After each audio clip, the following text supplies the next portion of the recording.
जब जब ये दरवाजा रात को खटखटाने की आवाज होती है ना, तब तब मेरे घर में किसी न किसी की मौत होती है। और अब सिर्फ मैं और मेरी मां ही बचे हैं। एक मौत का मातम खत्म हो उससे पहले ही दूसरी मौत की आहट दरवाजे पर दस्तक देने लगती है। पिताजी भी ठीक 10 दिन पहले ही, पता नहीं, एक फोन आने के बाद से बहुत परेशान लग रहे थे। मैंने पूछा तो बस इतना बताया उन्होंने कि चाची का फोन था, और उन्होंने बताया कि चाचा नहीं रहे अब। मैंने पूछा कब निकलना है, तो मुझसे पढ़ाई की चिंता करने का बोलकर अपने कमरे में चले गए और दरवाजे को बंद कर लिया। कुछ देर मां के रोने की आवाजें आई तो मैं समझ गया कि उन्हें पिताजी ने बता दिया है। सवेरे मुझे मां ने बताया कि पिताजी चले गए हैं चाचा के घर, लेकिन अजीब बात यह थी कि चाची ने ही हमें से किसी को भी वहां जाने और कुछ भी बताने को मना किया था। मेरा नाम शिखर है और मां और पिताजी मुझे घर पे राजू कह के बुलाते हैं। पिताजी जिस दिन गए चाचा के घर, उसकी अगली ही सुबह वापस लौट आए घर। उन्होंने बताया कि दाह संस्कार के बाद चाचा के बेटे गुड्डू ने ही उनसे कहा वो ब्लड प्रेशर के मरीज हैं, तो उनका वापस घर ही लौट जाना बेहतर है। पता नहीं क्यों पिताजी मुझे और मां को बड़ी अजीब सी नजरों से देख रहे थे, ऐसे जैसे कुछ कहना चाहते थे हमसे, लेकिन बोल नहीं पा रहे थे। उनके दिल में हमारी फिक्र, हमारे लिए प्यार, सब कुछ साफ साफ उनकी आंखों में दिख रहा था। वापस आने के बाद से पिताजी चुप चुप थे। मैंने एक दो बार कुछ बात करने की कोशिश की तो कुछ बोले नहीं, बस मुझे देखकर मुस्कुराकर सर हिलाकर हां या ना में जवाब दे देते। अमूमन जिन बातों पर मुझे डांट पड़नी थी उन पर भी कुछ बोल नहीं रहे थे। और उसके बाद उस रात बहुत तेज बरसात हो रही थी जब दरवाजे पर किसी ने खटखटाया।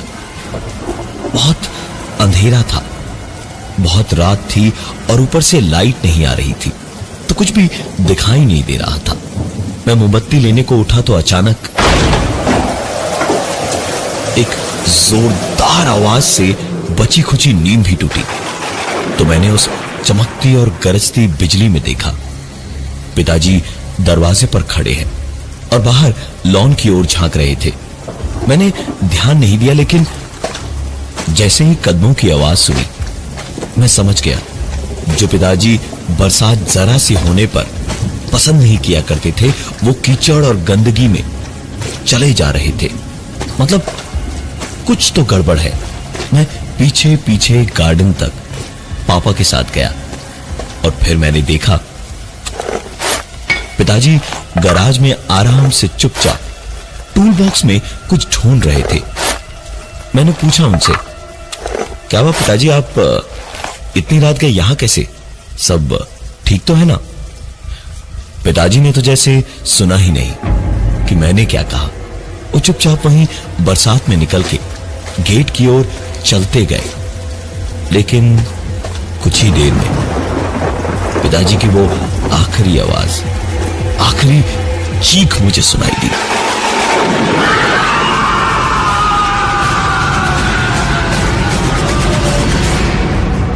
मैंने पिताजी की आवाज सुनी और उनकी ओर भागा, लेकिन जब तक मैं वहां पहुंचता तब तक बहुत देर हो चुकी थी, क्योंकि मेरे पिताजी हमारे मकान की गेट के निचले हिस्से में जो ग्रिल लगी थी जो जानवरों को अंदर आने देने से रोकने के लिए थी, उसी की एक रॉड के आर पार हो जाने की वजह से उनकी मौत हो चुकी थी।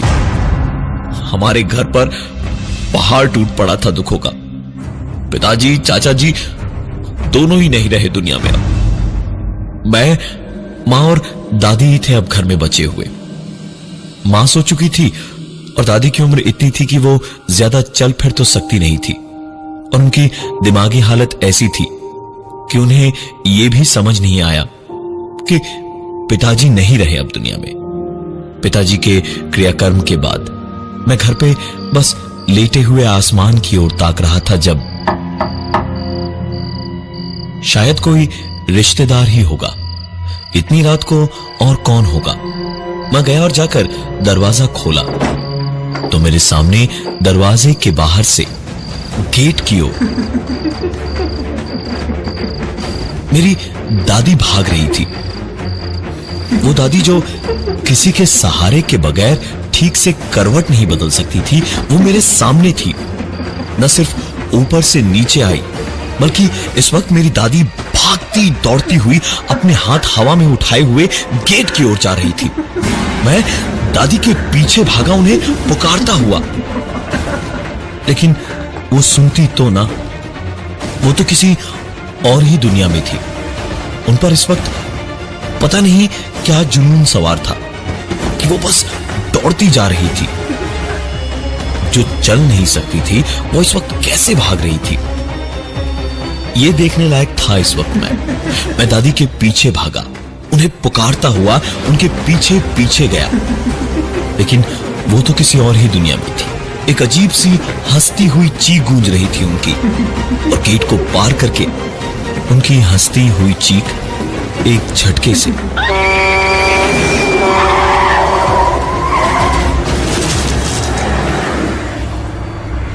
एक छोटी सी आखिरी चीख के साथ हमेशा के लिए वो आवाज बंद हो गई। पूरे घर में मौत का तांडव हो रहा था। मां तो सुनते ही बेहोश ही हो गई। 2 दिन के लिए वो हॉस्पिटल में ही थी। दादी का डेथ सर्टिफिकेट और बाकी फॉर्मेलिटीज के बाद उनका क्रियाकर्म करवा के मैं मां को देखने पहुंचा तो देखा चाची मां के साथ बैठी रोई जा रही थी, और मां उनसे पूछ रही थी कि ऐसा क्या था जो वो छुपा रही थी। और चाची बस इतना कह रही थी कि अगर उन्होंने बता दिया तो उनके बाद जिनको भी बताएगी अब उसी की बारी होगी। मैं सोच सोच कर परेशान हुआ जा रहा था कि आखिर हो क्या रहा था ये सब। और मेरी मां, उन्होंने तुरंत ही मुझे बाहर जाने का इशारा किया और चाची को संभालने की कोशिश करती रही। मैं बता नहीं सकता मेरा क्या हाल हो रखा था। जानना ही था मुझे हर हालत में कि ऐसा आखिर था क्या जो चाची ऐसे घबराई हुई थी। वो क्या था जिसकी वजह से मेरे पिताजी और मेरे दादी अचानक इस तरह मेरी आंखों के सामने मारे गए। मैं इतना तो समझ गया था कि कुछ तो गड़बड़ है ही। मैंने सोचा कान लगा के सुन लूं कि माजरा क्या है। मैंने इधर से दरवाजे पर कान लगाया तो पता नहीं क्यों लेकिन कोई आवाज नहीं आ रही थी। मैंने कोने से झांक कर देखा तो एकदम से दोनों के रोने की आवाजें आने लगी मुझे। मैंने फिर से दरवाजे पर कान लगाया तो दोबारा कोई आवाज नहीं आई। मैंने दोबारा झांका तो फिर से दोनों रोए जा रही थी। मैंने दरवाजा इस बार जरा सा खुला रखा और फिर कान लगाया। हल्की हल्की बातें करने की आवाजें तो आई, लेकिन कोई बात ढंग से सुनाई दे उससे पहले जो मैंने सुना उसने मेरी नसों में बहते खून को बर्फ जैसा ठंडा सा बना दिया, क्योंकि मैंने दरवाजे के बाहर से उस पर कान लगाया हुआ था। मां और चाची के अंदर से दरवाजे पर खटखटाने की वही आवाज हुई। मैं तुरंत अंदर घुसा, लेकिन कहता भी तो क्या। मां बिल्कुल चुपचाप डरी और घबराई हुई बैठी थी और चाची आंसू पोंछती हुई वहां से वापस जाने को हॉस्पिटल के बाहर निकली। तो मैंने कहा, मैं आपको स्टेशन छोड़ देता हूं, और मैं उन्हें बाइक पर बिठाकर ले जाने लगा। मुश्किल से मुझे चाची को स्टेशन तक पहुंचाने में 15 मिनट लगने चाहिए थे, लेकिन रास्ते में ट्रैफिक सिग्नल पर काफी लंबा स्टॉपेज दिखा, तो मैं रुका।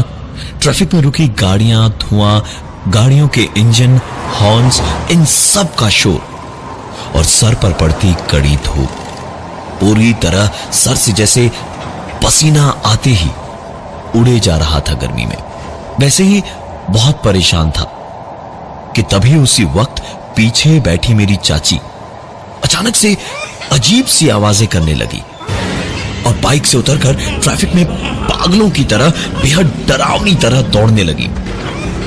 मैं बाइक किनारे लगाकर चाची को संभालूं, उतनी देर में चाची भागती चीखती हुई ट्रैफिक में आगे आगे और मैं उनके पीछे पीछे उन्हें संभालने को दौड़ रहा था। कुछ आगे पहुंची वो तो ट्रैफिक खुल गया। मैं चाची को पुकारता हुआ उनके पीछे पीछे दौड़ रहा था और चाची आगे आगे भागती हुई सिग्नल से दूसरी तरफ को दौड़ पड़ी।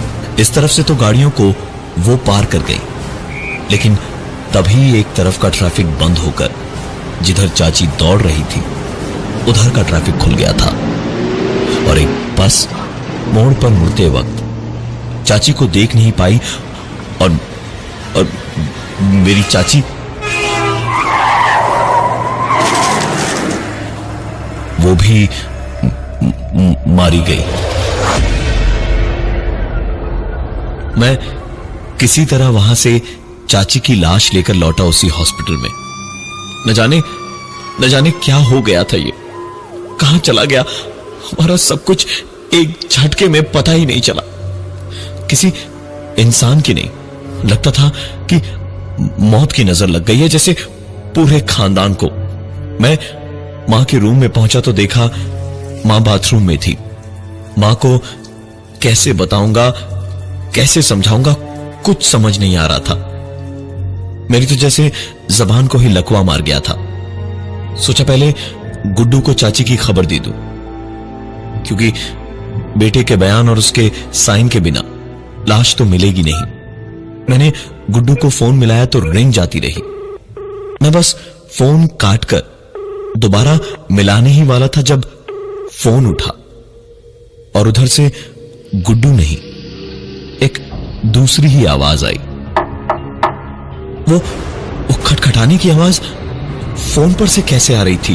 फोन पर आती खटखटाने की आवाज के साथ इस बार कुछ नया हुआ।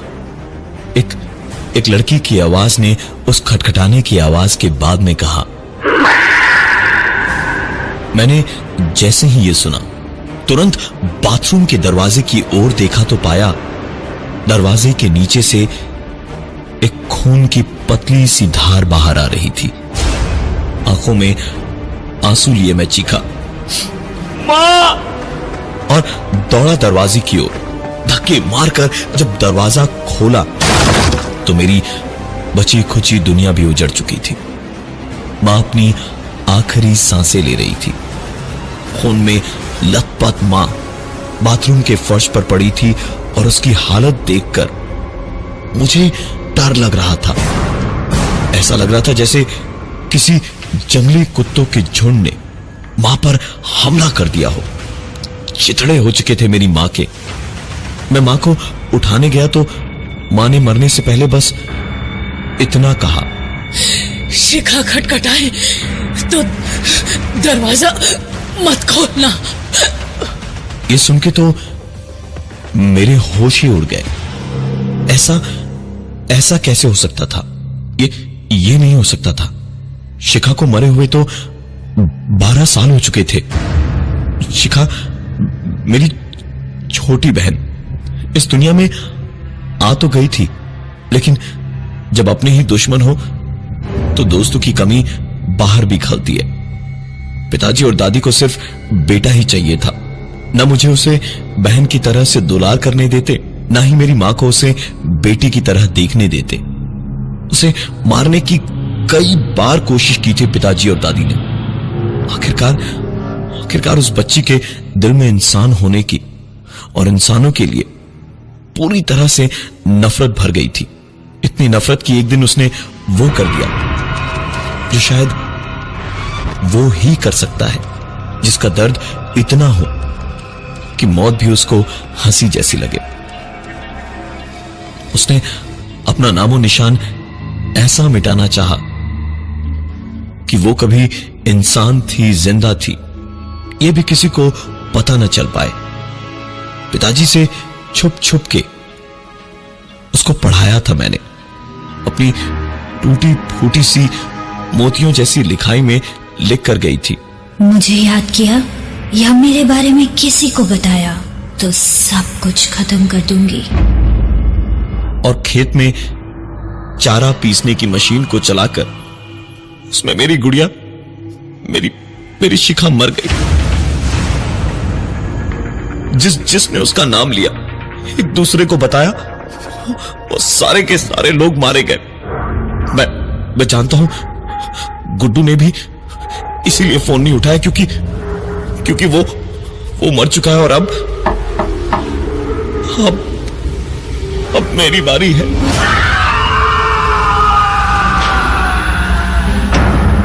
संभल के रहिएगा, क्योंकि अब आप भी शिखा के बारे में जान गए हैं। कोई दरवाजा खटखटाने बेहद जल्द आता ही होगा।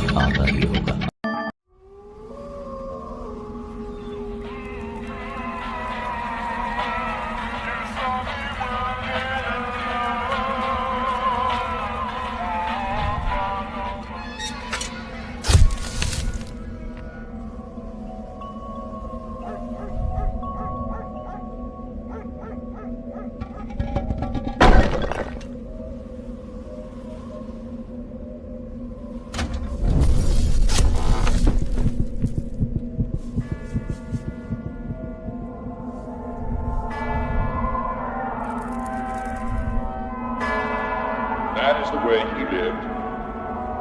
That is what he leaves us.